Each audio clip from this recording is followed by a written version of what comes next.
Ticket එක ඔක්කොම ඉතින් හම්බුණා. කොහොමද යන්න පාත් එක මොකද්ද මොන කන්ට්‍රි එකටද ඊසිලි යන්න පුළුවන් කියලා ගොඩක් දේවල් කියලා දුන්නා.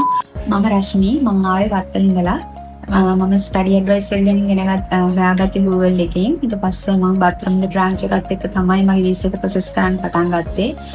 හංසනී තමයි මට ඒකට සපෝට් කරේ. මම ඉස්සෙල්ලාම හංසනීව ගිහලා මීට් වෙලා ඊට පස්සේ මට ගයිඩ් කරා කොහොමද යන්න පාත් එක මොකද්ද මොන කන්ට්‍රි එකටද ඊසිලි යන්න පුළුවන් කියලා ගොඩක් දේවල් කියලා දුන්නා.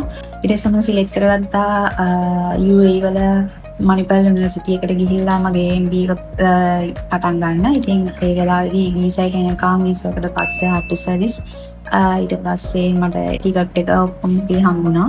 ඉතින් කිසිලි හංසනී මට ගොඩක් සපෝට් කරා මගේ වීසා එක ප්‍රොසෙස් කරගන්න. ඊට පස්සේ මට තිබ්බ ඩොකියුමන්ටේෂන් වැඩවලට හැම දෙයකටම.